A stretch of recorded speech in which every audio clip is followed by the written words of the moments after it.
back to the business. Means back to the trenches. You ain't even got a mention. I got vision. I got vision. Means back to the business. Means back to the trenches. You ain't even got a mention. I got vision. I got vision. I got vision. What? I got vision. Yeah. What's up, everybody? Welcome back to another episode of Friday Night Live, brought to you by Hybrid Promotions on the Self-Made Sports Network. I am Slim. As always, I am joined by JT. How you doing tonight, my guy? I'm doing good. I'm living in a world where there's no disputed fact that it's a Cyclone steak. Absolutely none whatsoever. Why don't we go ahead and jump right into that? We'll start with the women's game first, since they played on Wednesday. I think the women's game kind of ended up being more of what we thought it was going to be. It was a close matchup. I mean, you got number 10 versus number 11. Although, I mean, I guess down the stretch, now obviously the Iowa State came out to a pretty significant lead. If I recall, I missed the first part of it, but I think the Cyclones started off pretty hot, and then, you know, unsurprisingly, Iowa made their run. And I mean, really, I thought that the Cyclones were handling business down the stretch. It's just they kept missing free throws, and really is what was keeping Iowa in it. Obviously, their point guard Jada Williams was like 96% from the free throw line, and she missed. She's 0 for 2 on a shot down the stretch there. So, that was a fun one. Yeah.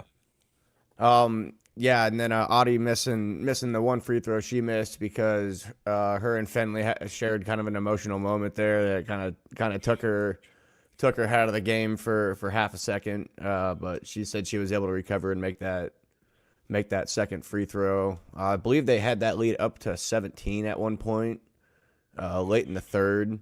And Iowa just kind of like the men did on Thursday for Iowa State. They just kind of slowly chipped away at it, and you knew they were never really out of it. And they got it all the way down to, I'm pretty sure it was tied there late.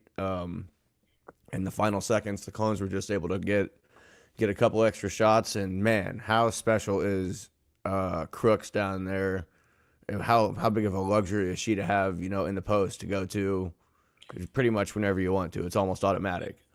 Yeah, she's really been building on her game. I didn't see it live, but I saw the replay of just that incredible kind of fall away, fade away at the baseline. Oh my God, it's something that's straight out of like Kevin Durant, Kobe Bryant.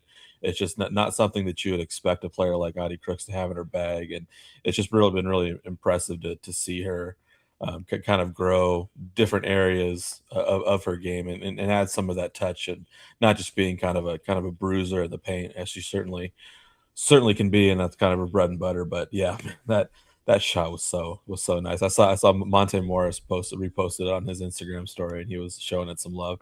It looked really kind of similar to that shot that Monte had in the Big 12 tournament, the buzzer beater against Texas. Yes, absolutely. It was a beautiful shot. So it's been impressive. That's kind of like you touched on there, just her touch. Whenever you get her the ball down low, it almost just kind of looks like she just kind of bing bops it around to herself. It looks like it's a child's toy when it gets into her hands with how well she is with her touch. It's just something that's really, really impressive to watch. Yeah, for sure. So, obviously huge win for the Cyclone women. Be curious to see kind of how far they climb in the rankings. That's their first win against Iowa in a while, isn't it? I guess I didn't. It probably. I guess I didn't think, but yeah, you're probably right. Look back at the history. I can only assume that Iowa never lost with Caitlin Clark there, so I could be wrong, but I'm guessing that Caitlin Clark swept the Cyclones for her career.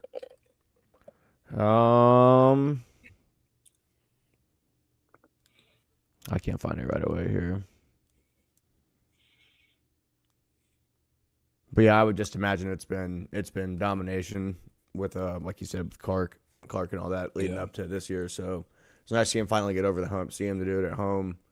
The magic was definitely in the air and completely bled over to our Thursday night matchup, where the Cyclones once again pulled out a close victory, with yet another monumental kind of statement run there, late first half, beginning of the second half, to kind of really blow the doors off this thing.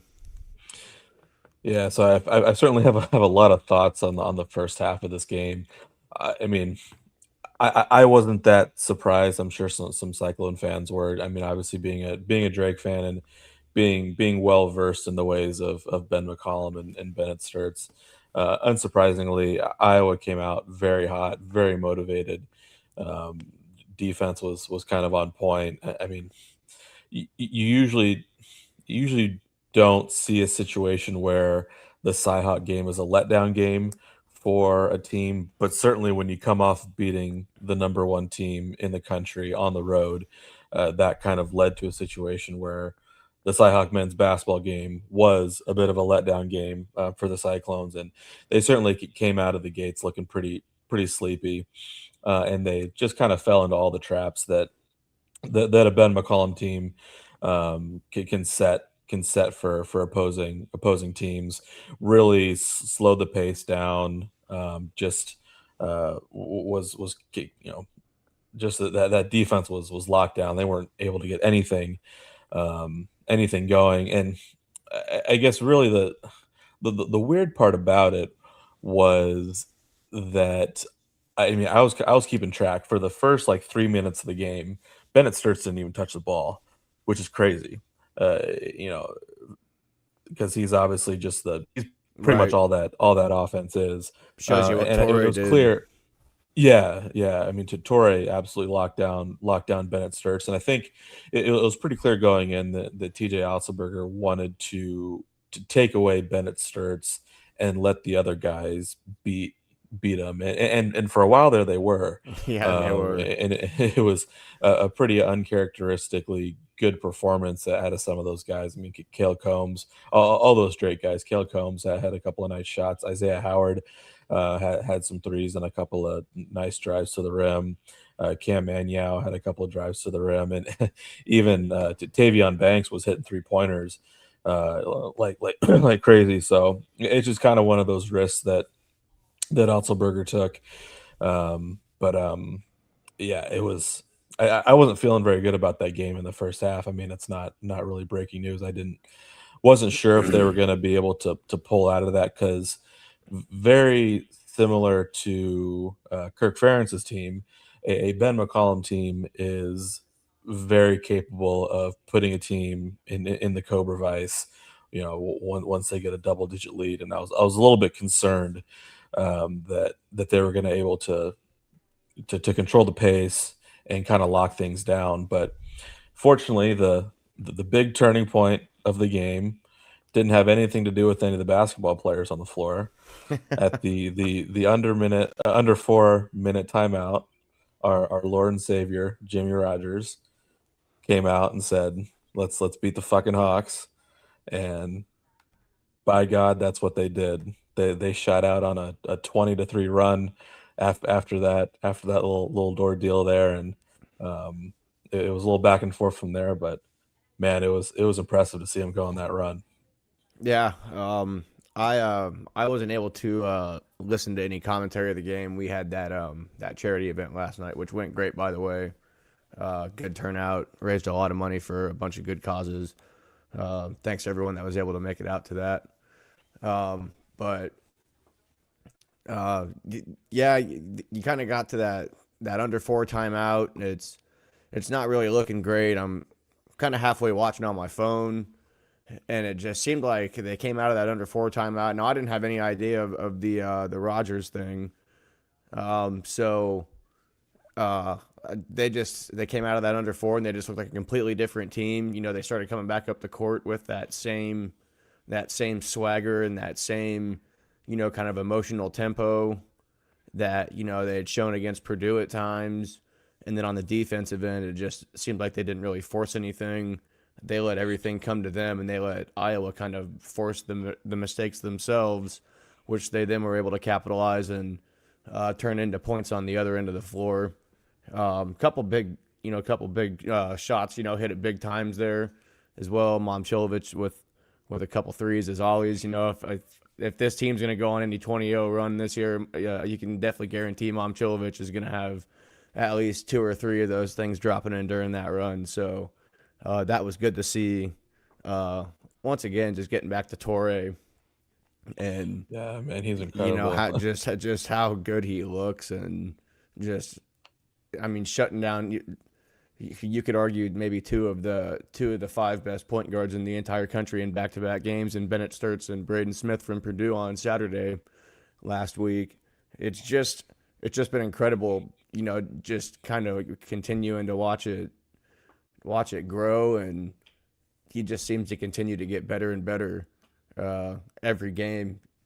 And you just wonder at what point is it going to plateau, or just try to enjoy the ride while we're here.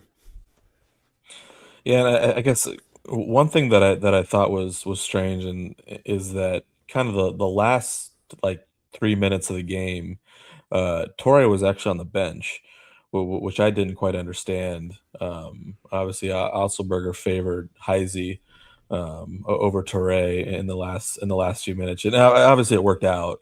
It's just I thought that was kind of strange with how well Torrey had been playing, that they opted for Heisey, and Heisey was doing a decent job on Sturts as well. He seemed to have drawn that assignment when obviously Toure was off the floor, and certainly one thing that Toure struggles with a little bit, is the free throw shooting. He went 50% from the free throw shooting, so maybe that was part of it. Obviously, Heisey's a little better free throw shooter, but kind of a non-point because they won. But I just thought it was kind of strange, and just hope to see Torre in those clutch situations down the road.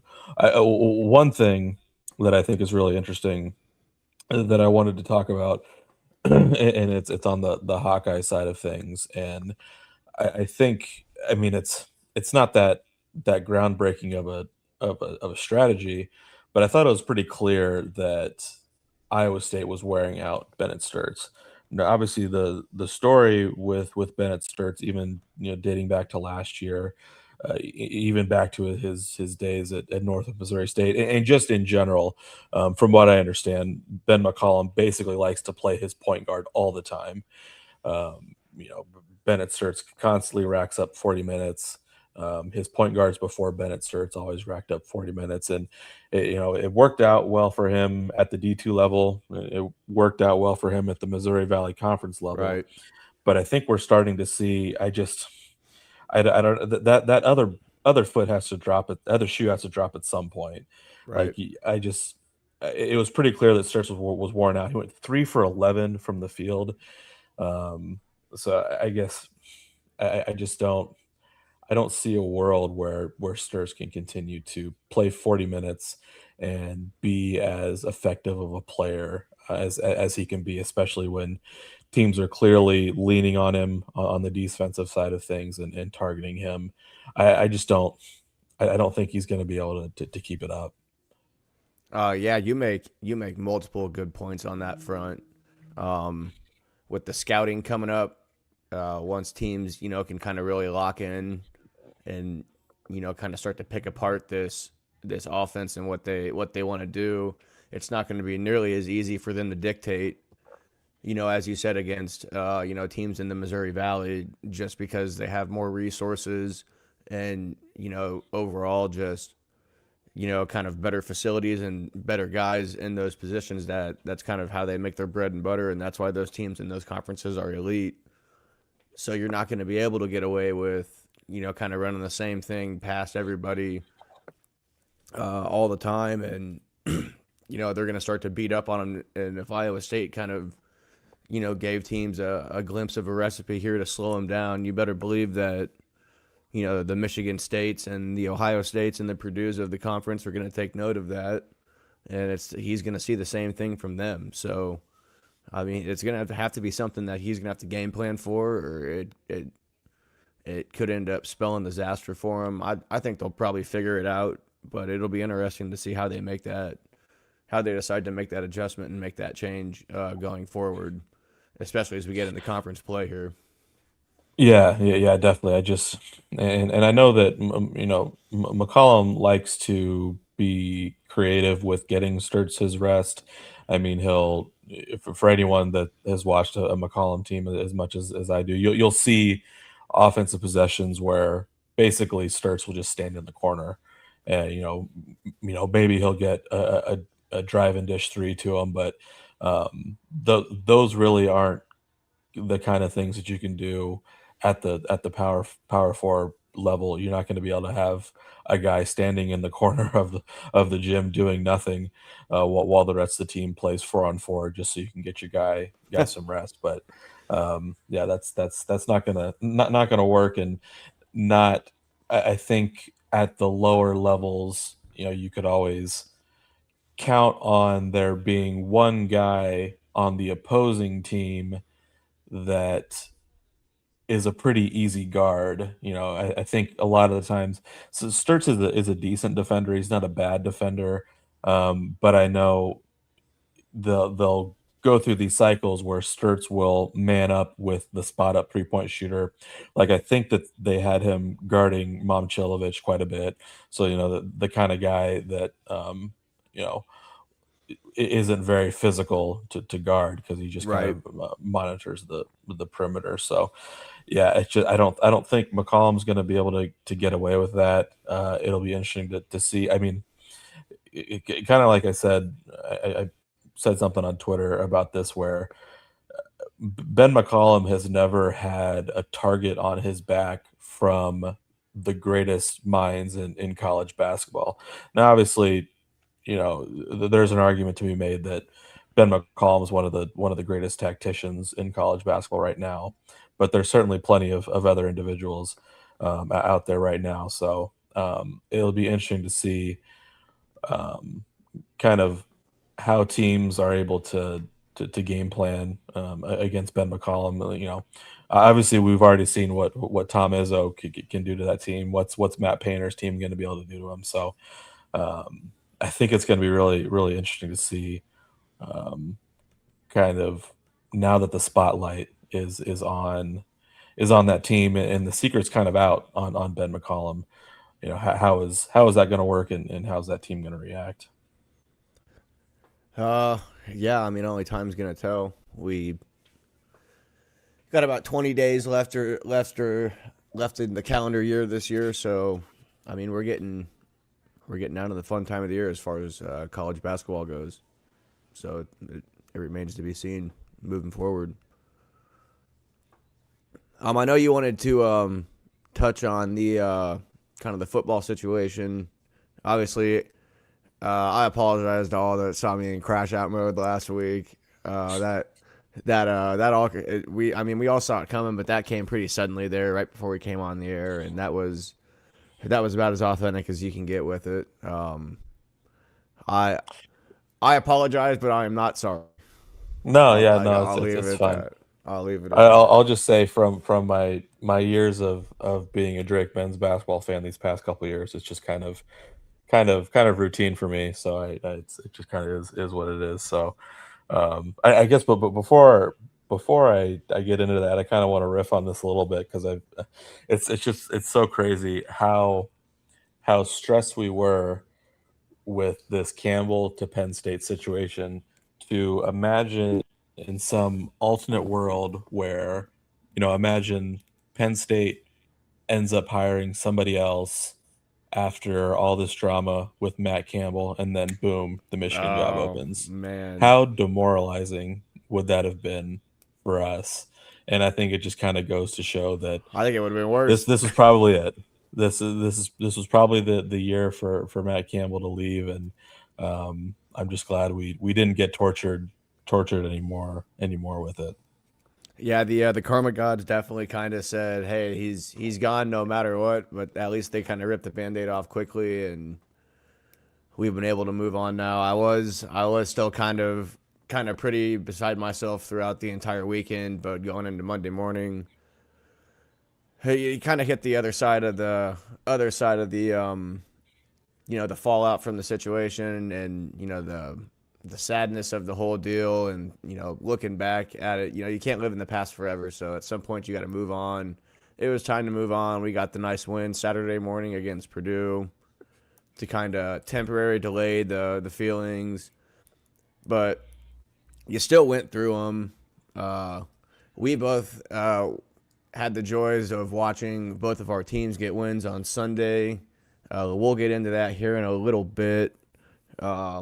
We'll start with, I guess, what have you been seeing out there as far as who's potentially gone, who's potentially going to stay? I don't know if you want to start with the coaches first, or if you want to start with the players. I'll kind of let you take the take Yeah, I the think I'll take the vibe probably here. I'll probably stick on the coaches because I don't feel there's a whole lot of news out there on the player side of things.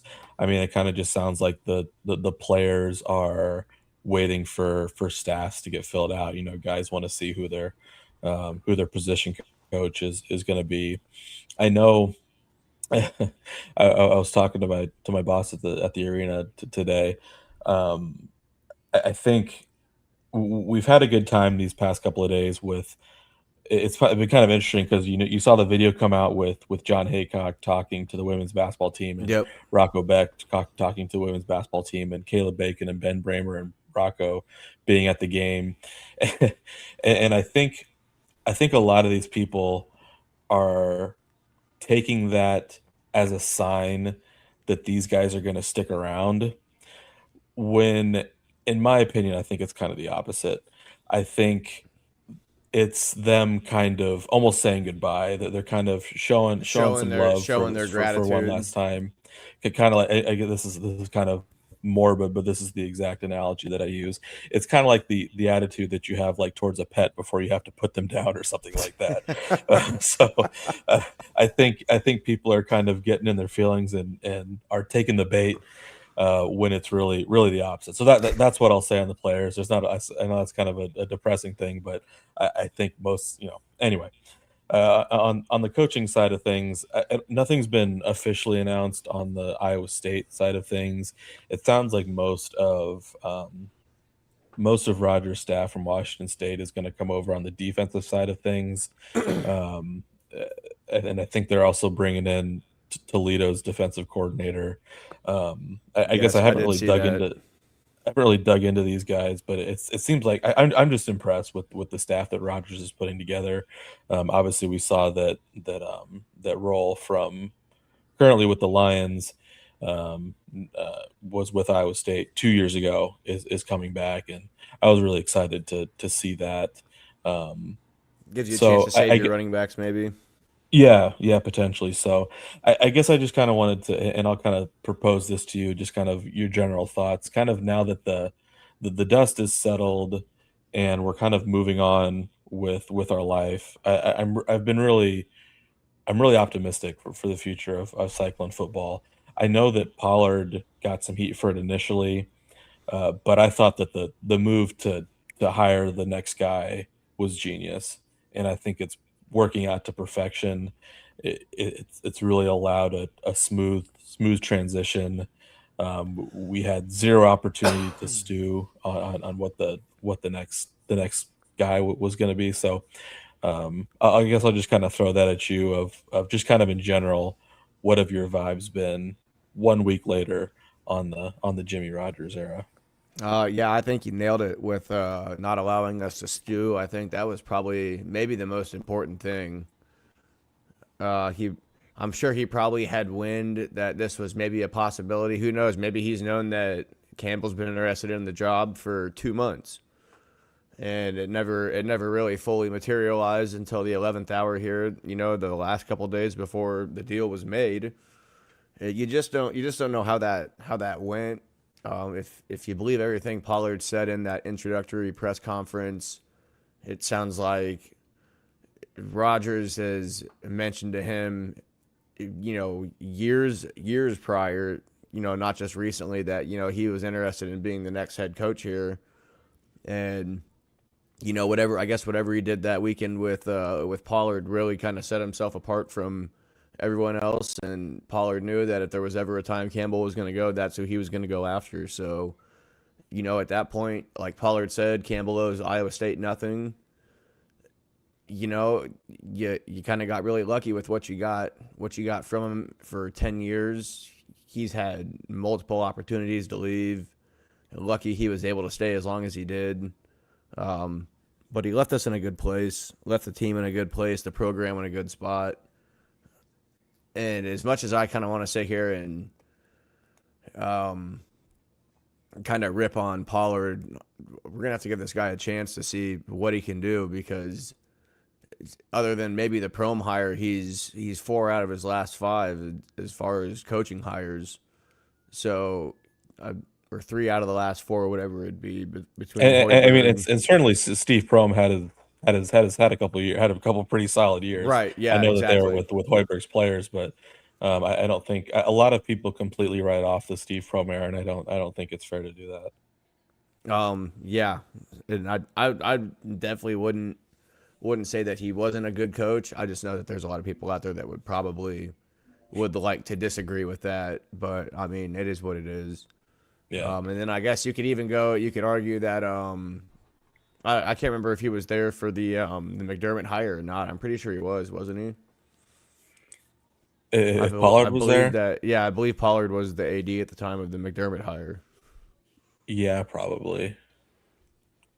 And technically, he's doing pretty good at Creighton. So if you want to count that as a successful hire as well, I know it didn't work out here, but I mean, to each his own. Yeah, I mean, it certainly worked out very well for both parties for that kind of divorce to happen. I don't really have too much else on it right now. I am glad. I will say I am glad that they decided not to go with a bowl game. I think that was in the moment. Yeah, you're pretty upset about it, but I mean, it's important to remember you don't know who's going to be there for the team. It was just reported today that Rocco had surgery on his non-throwing shoulder to repair his labrum. So he's going to miss the next 6-12 months. Yeah, you don't know how long he's been playing with that. That could maybe potentially explain, some of the mid-season woes. That could have been the worst he was feeling as far as, pain at that time of the year. I mean, we'll never know. But just to think of everything that he played through this year to still lead him to an 8-4 record. A bowl game would have been nice, but at the end of the day, at this point, we can shift our focus over to football or over to basketball, and we can hopefully put the football talk in the garage and then hopefully pull it out next year and it's ready to go. Yeah, and one thing that I feel really strongly about is that I kind of don't like how people are, kind of lumping Iowa State's decision and like Iowa State and Kansas State's decision to not go to a bowl game along with Notre Dame's decision not go to a bowl game. When I think those are completely different situations. I think what Notre Dame did was complete bush league. It was total to take your ball and go home, while I think that obviously Iowa State and like Kansas State had very legitimate reasons for not going to a bowl game. Right. Yeah. Even a school like Baylor, you could probably give a pass to, just because they're their athletic department's in shambles itself with whatever the hell's going on with their AD down there. But Notre Dame saying that they don't want to play in one just because they didn't make the playoffs when they already have a backdoor deal in place that they couldn't even hold up an end to. I think it's kind of poetic justice in a way that, maybe you shouldn't lose those first 2 games of the year. 10-2 shouldn't automatically get you in if you're Notre Dame. Because 10-2 technically could have got a bunch of teams in this year. I know a bunch of good teams. I know a couple of good teams that were 11-1 that didn't make it in. So it kind of is what it is. We'll find out here. I believe next week is when these games start, right? on Yeah, Thursday. Or is it yeah, Friday? I think it's probably. I think it's I think Friday. Yeah, I the think it's Friday 19th. night. Yeah, Yep. 19th and the 20th. So yeah, There you next go. Friday and Saturday. There you But go. yeah, I think I agree. You know, just kind of time to move on and kind of let the dust settle with football. Certainly, lots of things still to figure out.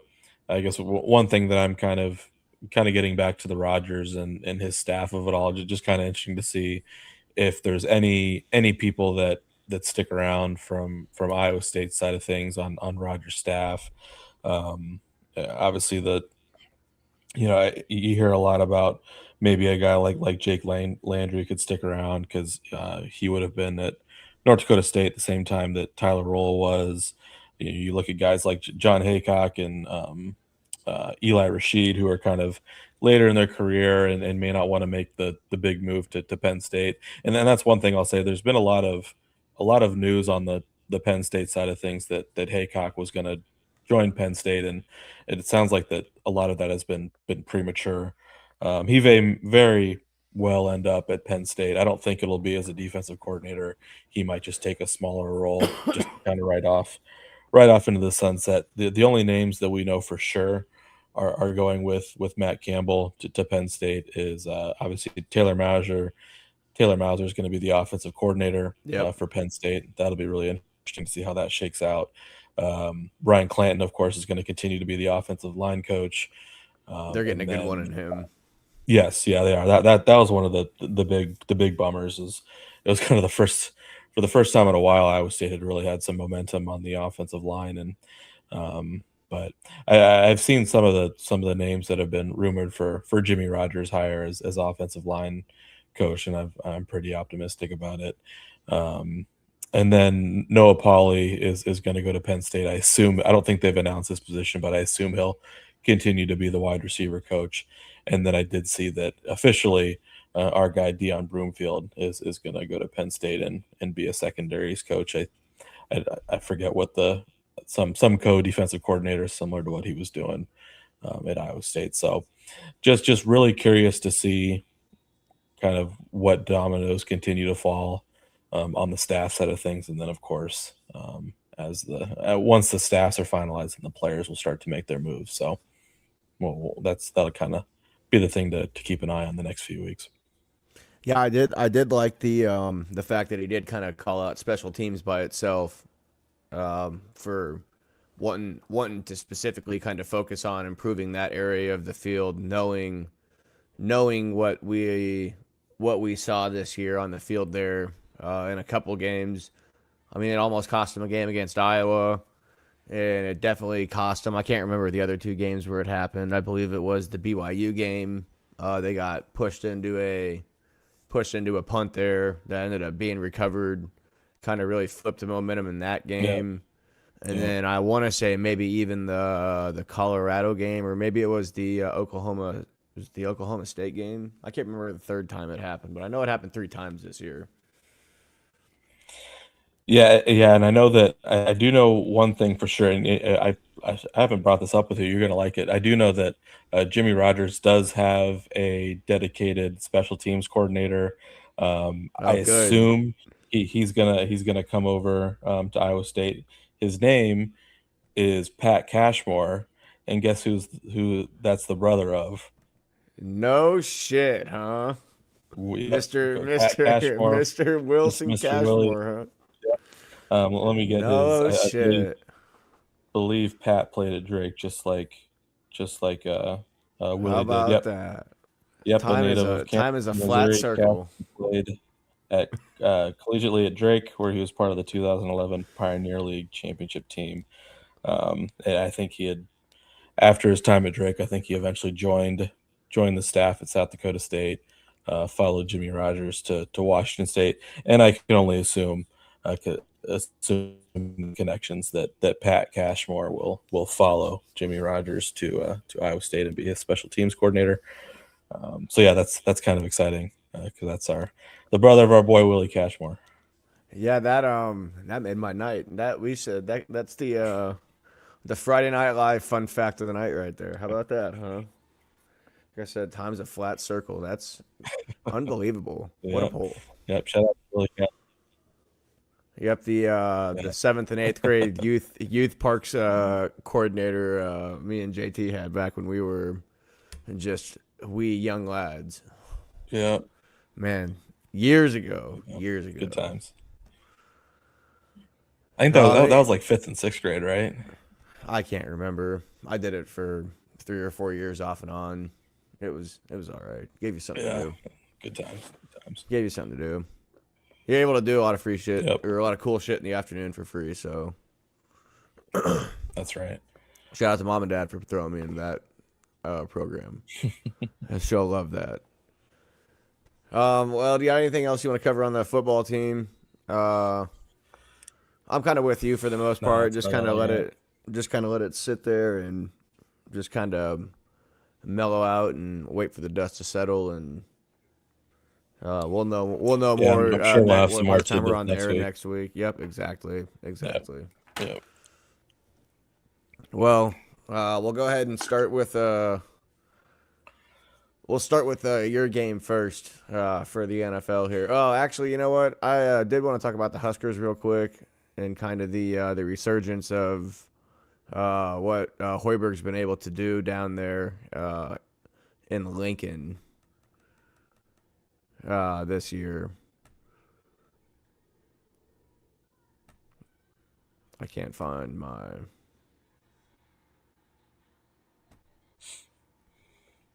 picture for him.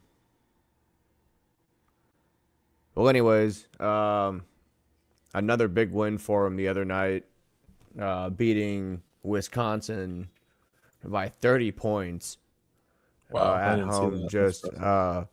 beating the absolute brakes off of them. Last Sunday, they had a game against Creighton. And once again, the same thing in that game. 21-point domination by the Huskers there, up to 11-0, and inside of the top 25 for the first time. Oh, I really? believe- The rank now? Good for him. I believe in a good minute. Here it is. Yeah, 90-60 the other night at home. Wow. That's an ass kicking. They're looking real good. I know they haven't really played anybody of noteworthiness yet, but just the fact that Fred even got them in the top 25 and they're beating teams like Wisconsin finally, who, for the longest time was one of the top teams in the Big Ten. Maybe this is finally the year where Nebraska, who unbelievably still has yet to win a tournament game. In the history of Nebraska, they have not won a tournament game. They're the only team in college basketball to not have won a tournament game. Just an unbelievable stat. So we'll see if this is maybe finally the year they can get over that hump and win just one game. We're not asking for much, just one win. Shout out to the mayor. Yep. Yeah, good to see the mayor doing well over here in Nebraska. Now we can go ahead and move on to the real stars of the show here. JT, why don't you go ahead and give us a recap of this exciting Packers win against the rival Bears there to secure the first overall spot there in the North. Yeah, it was a really fun Sunday. It was a highly anticipated matchup, probably one of the most highly anticipated matchups between these two teams in a really long time, and it was a really good game. I know I kind of insinuated that the Bears might kind of be paper tigers in the past, but they certainly held their own against the Packers, and just an absolutely flawless performance by Jordan Love. He really kind of stepped up to the occasion, and just got it done. It kind of reminded all these teams who the king of the North was. Obviously, they were playing with a little extra motivation because Ben Johnson decided to run his mouth when he first got hired, flex on the fact that he liked to beat Matt LaFleur twice every year, and he's certainly not going to beat Matt LaFleur twice this year unless that they win their next game and the Packers happen to meet the Bears in the playoffs. And that's the one thing about it is that I can't get too cocky because we got to turn That could around and very well happen. go to show. Yeah, that's true. They'll both probably be in the playoffs, and of course the Packers got to turn around and go to Soldier Field here in the next week or two. But yeah, it was really really impressive performance.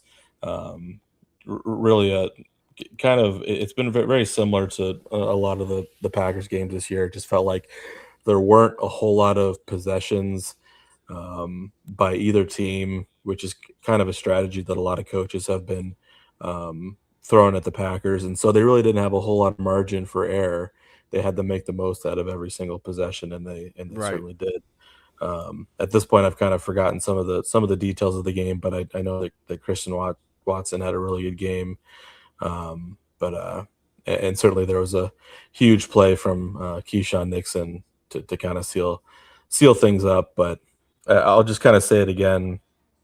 If the Bears are going to be what they want to be, they're going to need to get better quarterback play. Obviously, they have a very talented quarterback in Caleb Williams, but everything they've been doing has basically been in spite of him. I think Ben Johnson knows his limitations. It seems like every other play they're running for him, they're like rolling him out, something like that, Yep. just to try to get every advantage they can. So that's just what it comes down to is that Caleb Williams needs to be better. For my sake, I hope he's not.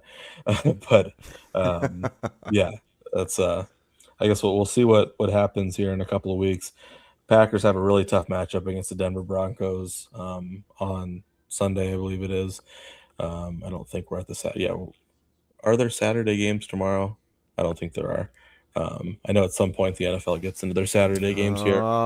That's a really good question. I know that I believe the Packers have a couple of Saturday games. But anyway, that's kind of besides the point. But yeah, that's kind of what I had on my Packers. What were things like on your side of town? Yeah, before we hit the Rams, I just wanted to point out, like you said, I agree completely. If the Bears are gonna want to elevate this offense any farther, they're gonna need Williams to kind of step up. 19 for 35 with 186 yards, 2 touchdowns and a pick. But 186 yards. I mean, that's not go out and win you a game numbers. That's go out and manage a game, and it kind of really takes away your margin for error, more or less. If you don't have a guy that can go out and win you a game, yeah, exactly. And he only ran for 15 yards, so he's not even producing like Gronowski does in that category. Right. Yeah. The Packers look good. It's gonna come down to them and the Rams. It looks like for who's gonna be marching there for the 1 seed. So it'll be interesting to see how this kind of plays out here towards the end of the year. The Rams, man, another ho-hum victory for them. 45-17 against the Cardinals. I at one point had plans to go to this game. With just scheduling and everything else, kind of how the year panned out, it just didn't end up working, which is too bad because it was pretty much kind of a walk in the park for them. At one point, they had back-to-back plays, 4 touchdowns. I believe it was like a 50-yard run by Corum, and then the very next possession was a turnover. And the first play out of that turnover was a go ball to the end zone for I can't remember who it was. I think it was Puka. They're going down the sideline. That was to put them up 35-17. And then I want to say Corum had one more decently long run as well for another touchdown to kind of really put it out of hand. And yeah, the defense continues to look solid. I don't think the Panthers' loss was a fluke. I think the Panthers are actually really good. Yeah, I think so too. They're a team that I definitely would not want to face in the playoffs if they happen to sneak in. They kind of remind me of the Giants back when Eli got into the Super Bowl those 2 years. I think they went like 9 or something like that in the regular season, Mhm. and they just kind of really turned it on come playoff time. I mean, that Panthers team kind of the offense can figure it out. The defense is good enough to win a championship for them. That's for sure. Yeah, definitely. I mean, I think we've unfortunately both of us have been on the wrong side of the Carolina Panthers, and yeah, it's been kind of surprising to see. It just kind of the Carolina Panthers have been one of those teams where you're just kind of used to them being mediocre, and it's kind of shocking to see them at 7-6 here down the stretch. Because again, that's another team. I guess I haven't really kept track. I mean, I don't think that Bryce Young has been anything special. I've never been a believer in Bryce Young. I haven't either, and So I had him on a fantasy team this year by if really, so by if so facto he was the best guy that was available when I needed a guy at some point. So Mhm. unfortunately, that was the guy. Yeah. So yeah, just kind of looking at the standings here as you mentioned, kind of Rams and Packers at the top now. I guess I didn't realize that the Seahawks are 10-3. That kind of snuck up on me. Um, Yes, yeah. and Seahawks are damn good. yeah, Smith and and then again, Jigma. like, Smith and Jigma's playing for Player of the Year right now. Offensive Player of the Year in the is he NFC. really? I guess I haven't kept track, but yeah, He's I putting know up he had a monster solid numbers. career at Ohio State. Yeah, but yeah, and gosh, Jacksonville at 9-4. That's crazy. And then of Yeah, course Denver at first year 11-2. coach down there, uh, Liam Cohen.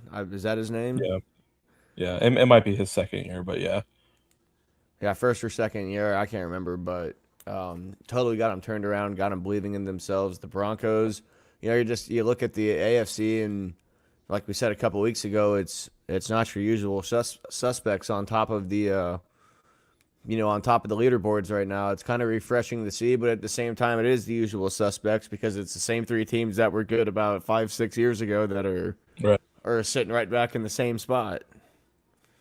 Yeah, and I think I mean that's the big story. Is just the teams that aren't there. It's just been crazy to watch the absolute meltdown of the Kansas City Chiefs. They lost another game at Arrowhead this past weekend against the Houston Texans, and I don't know what's going on there. It's kind of getting to the point where I, I don't know if Do you think he's lost the locker room? yeah, that's what I'm like. Is Andy Reid's time up? Like, could he? I don't know. I don't think they would Are fire they him, just but too damn old and they can't compete anymore? Like, I mean, you got to think about it. I don't know. I mean, they've played to the Super Bowl for 5 straight years. I mean, look at LeBron. LeBron went to the finals for 8 straight years, and I mean, yeah, it's amazing, and you expect to continue to see it, but uh, you just gotta wonder if it's catching up to him. I mean, Yeah, playing until February every year is no small feat, and when you've done it 5 or 6 years in a row, I mean, you're cutting your off season, down by 6 months. Some teams are done at the very beginning of January. yeah, that's true. Yeah, I don't know what the answer is. I don't know. It's clear that they need to make some decision, some relatively Absolutely. drastic decision, just to kind of that they need to reinvent themselves in one way or the other. Whether that's if Andy Reid decides to move on, or obviously I think there's a chance. I don't know if Travis Kelsey might hang it up. We'll kind of see what happens there. They I they, think they he's need done. it's just they're I guess it's stale. Stale is probably a really good word. The Yeah. Kansas City Chiefs are just stale right now, and they've clearly been figured out, and they've got to pivot to something else if they want to get back on track next year. Because I think this year is probably in the ground for them. Maybe not mathematically, but it's not looking good. Yeah, they're gonna kind of have to plan around Mahomes like the Patriots did Brady there. through about the excuse me, through about the eighth and 12th years of his career, just because you have a quarterback that plays for 16 years. You're not going to have a wide receiver that plays for 16 years with the same guy, especially these guys come in at different ages. But position players don't last nearly as long as like a quarterback does, especially if he's a good quarterback that is able to compete at a high level for a long time.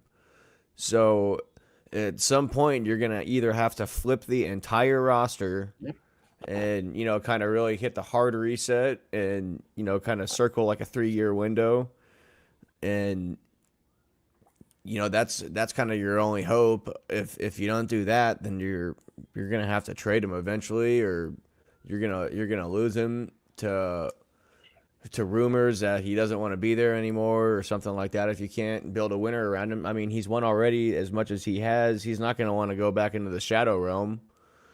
So you're gonna either need to figure out a way to build another round of winners around him, or I mean, just face it and just get rid of him. I mean, that's really kind of the two things. Otherwise, it's it comes down to the Bugatti in the trailer park meme. Like, Yeah. why are you kind of holding on to him when you could set him free, send him somewhere else, or if you're just gonna let him rot, you're really not doing the league a service in that regard. Yeah, I don't. It is I nice. don't know. I will say it is nice to see the Chiefs losing again. Yeah, I'm one of those ones. I guess I never hated the Chiefs. I know that a lot of people hate the Chiefs a lot. I guess I was never really one of those people. I certainly didn't have any love for them, but I was kind of indifferent to their success. But yeah, I guess I can't blame anybody if they take a little bit of joy in this happening. Maybe it's because I'm so used to my own team being on top that I know what it's like to kind of face the expiration date of a dynasty. So, but yeah, I certainly can't blame anybody for taking a little joy at that 6-7. Well, I think I don't, I don't have any hate for the Chiefs. I just know, I think we all know at least one or two Chiefs fans that, and you could say this about Iowa State fans too. Like, there's a certain group of both fan bases that they're just like really hard to. And maybe this is true for every fan base, but no matter what, it just seems like they're just like really insufferable fans. They never have fun, or they have too much fun at the expense of kind of shitting on everyone else's downfall. And like you said earlier, the phrase "the other shoe always drops." It's sports are fun, but it's I at least at this point in my life, I'm trying to be level headed about my reactions, just because I know what it's like to be a fan of a shitty team. So I try Yeah. to have great appreciation for when they are good, and it is worth tuning in. And I know some people, like I'm sure you've seen some of our. It's a very common thread on Iowa everywhere. So sometimes the Chiefs and their fans or their broadcasters kind of go a little too hard to paint themselves as the underdog, and that can kind of be a tired trope. To trying to make the Kansas City Chiefs. I know that I think it was Murph and Andy like to make fun of Mitch Holt. Chris Hassel did the same things. He had an impersonation of Mitch Holtis about. I think they were joking when Kansas City won the Super Bowl. One of the many times that they did, however many years ago it was. Mitch was trying to make it seem like that they were the underdog, and everybody doubted the Chiefs, and everybody was writing off the Chiefs, and which is just ridiculous. And I know people like to poke fun at the Chiefs for that, so they've had it coming to some extent. Yeah, it's like the Thunder in basketball this last year. They damn near won 70 games, and they're out here like us against the world. Everyone always doubted Yeah. us. Like, my God, you have been the favorite, like, odds-on favorite all year. No one ever doubted you. We're just happy to see you do it. But you are not the underdog, so don't try and change the narrative here. I think Um, that whole thing with that came out in the Jordan documentary about how Michael Jordan would always try to Yeah, find always look some. for an But edge. I think all these athletes these days are trying to replicate that in some way, shape, or form, and it just comes off as unspeakably corny. Yeah. Yeah, everyone's just aura farming. Sad. Yes, that's a really good way to put it. There are two teams missing from this graphic. I'm surprised you didn't notice that right away. It's the 2-11 Raiders and the 3-10 Arizona Cardinals, who are just Oh, who's both just having hell of a year. Shout out to Jess. I was just talking to her last night at the show about how much she feels like she's aged this year from having to watch the Raiders play football, which would probably explain why Brock Bowers went ahead and shaved his head just to get it out of the way, because he knew he was going to end up losing his hair with the way the Raiders go out and try to play football right now. yeah, it's not working out very well over there. Here's the current playoff picture, real quick here. The one thing that kind of sticks out to me is there's probably going to be a team in the NFC and a very good chance in the AFC that wins 10 games that is going to be left out.